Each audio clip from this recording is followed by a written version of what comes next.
Cocaine போதைப்பொருள் பயன்படுத்திய வழக்கில் நடிகர் ஸ்ரீகாந்த் கைது செய்யப்பட்டிருக்கிற நிலையில் அது தொடர்பாக காவல்துறை அறிக்கை அளித்திருக்கிறது. அந்த செய்தி, நடிகர் ஸ்ரீகாந்த் உரிய மருத்துவ பரிசோதனைக்கு பிறகு ஆதாரங்களுடன் கைது செய்யப்பட்டிருப்பதாக காவல்துறை தன்னுடைய அறிக்கையில் குறிப்பிட்டுள்ளது.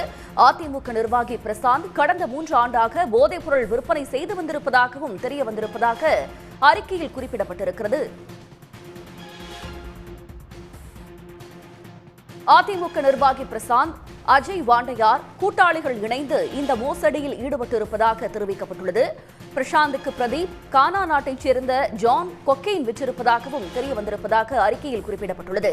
கொக்கைன் விற்றது தொடர்பான பண பரிவர்த்தனை ஆதாரங்கள் கைப்பற்றப்பட்டிருப்பதாக காவல்துறை அறிக்கையில் தெரிவிக்கப்பட்டிருக்கிறது. கூடுதல் தகவல்களை தருவதற்காக செய்தியாளர் கிருஷ்ணா இணைகிறார். கிருஷ்ணா, விவரங்கள். நிச்சயமாக நடிகர் ஸ்ரீகாந்த் போதைப்பொருள் விவகாரம் தொடர்பாக கைது செய்யப்பட்ட விவகாரம் மிகப்பெரிய பரபரப்பை ஏற்படுத்தியது. இந்த வழக்கு தொடர்பாக தொடர்ந்து காவல்துறை விசாரணையின் தகவல்கள், பல திடுக்கிடும் தகவல்கள் வெளியாகிக் கொண்டே இருந்தன. இந்நிலையில் தான் அவர் சிறைக்கு சென்ற பிறகு இது தொடர்பான அதிகாரப்பூர்வமான அறிக்கையை தற்போது காவல்துறை தரப்பிலிருந்து தெரிவிக்கப்பட்டிருக்கிறது. குறிப்பாக இந்த விவகாரத்தில் கடந்த 22ஆம் தேதி நுங்கம்பாக்கத்தில் நடந்த மதுபோதையில் நடந்த சண்டையின் மூலம் அதிமுகவை சேர்ந்த, அதாவது முன்னாள் நிர்வாகிகளான அஜய் வாண்டையார் மற்றும் பிரசாத் உள்ளிட்ட ஒரு 8 பேர் கைது செய்யப்பட்டார்கள். இதில் 2 வழக்குகள் பதிவு செய்யப்பட்டன. இதில் அதிமுக முன்னாள் நிர்வாகியான பிரசாத் பற்றி பல்வேறு விசாரணை நடத்தப்பட்ட போதுதான் அவர் அரசு வேலை வாங்கி தருவதாகவும் பல்வேறு நில அபகரிப்பு விவகாரத்திலும் மோசடியில் ஈடுபட்டது தெரிய வந்தது. குறிப்பாக 2 கோடி அளவில் மோசடி செய்திருப்பதாக அந்த விசாரணையில் தெரிய வந்தது. குறிப்பாக 2 லட்சம் முதல் 20 லட்சம் ரூபாய் வசூல் செய்து 200 நிமிடம் மோசடி செய்த விவகாரத்தில் போலீசார் வழக்கு பதிவு செய்து விசாரணை மேற்கொண்டார்கள். இந்த நிலையில் இந்த பிரசாத்துடன் தொடர்பில் இருப்பவர்கள் யார் யார் என்பது குறித்து விசாரிக்கும் பொழுது பல காவல்துறையினரும் இதில் சம்பந்தப்பட்டு இருப்பது தெரிந்து அவர்களும் கைது செய்யப்பட்டார்கள். இந்த விவகாரத்தில் இந்த மோசடி செய்யப்படுவது, அரசு வேலை வாங்கி தருவதாக ஏமாற்றுவது உள்ளிட்ட விவகாரம் தொடர்பாக 3 வழக்குகளில் பதிவு செய்து விசாரணை மேற்கொண்ட போது அதிமுக முன்னாள் நிர்வாகியான பிரசாத்திற்கு போதைப் பொருள் விவகாரத்திலும் தொடர்பு இருப்பது அம்பலமானது.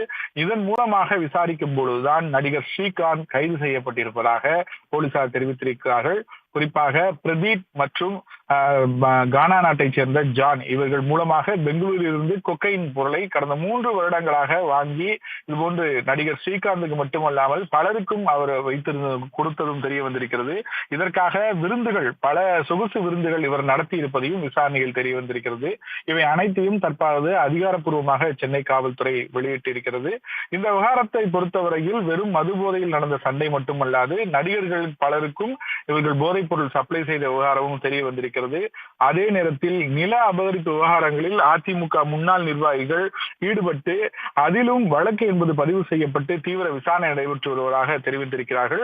இவ்வாறாக அதிமுக முன்னாள் நிர்வாகிகள் அஜய் வாண்டையார், பிரசாத் தொடர்பான வழக்குகள் 3 வழக்குகள் பதிவு செய்யப்பட்டு 22 நபர்கள் கைது செய்யப்பட்டிருப்பதாக சென்னை போலீசார் தெரிவித்திருக்கிறார்.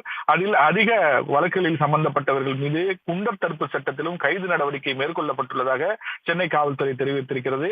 இவர்கள் வேலைவாய்ப்பு மோசடி, நில அபகரிப்பு, கட்ட பஞ்சாயத்து மூலமாகவும் தகவல் தொழில்நுட்ப மூலமாக சட்டவிரோதமாக பயன்படுத்துவதன் மூலமாகவும் போதைப் பொருள் கடத்தல் மூலமாகவும் சம்பாதித்த சொத்துக்கள் பற்றி விவரங்கள் சேகரித்து அது தொடர்பான நடவடிக்கையும் மேற்கொள்ளப்பட்டு வருவதாக சென்னை காவல்துறை தெரிவித்திருக்கிறது. முக்கியமாக இந்த போதைப் பொருள் விவகாரத்தில் காவல்துறை பொதுமக்களுக்கு ஒரு முக்கியமான எச்சரிக்கையை விடுத்திருக்கிறது.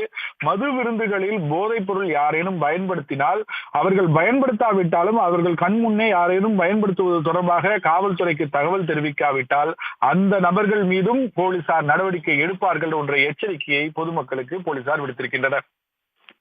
தங்களுடைய விவரங்களுக்கு நன்றி கிருஷ்ணா. உடனுக்குடன் செய்திகளை தெரிந்து கொள்ள சன் நியூஸ் பெல் ஐகானை கிளிக் பண்ணுங்க.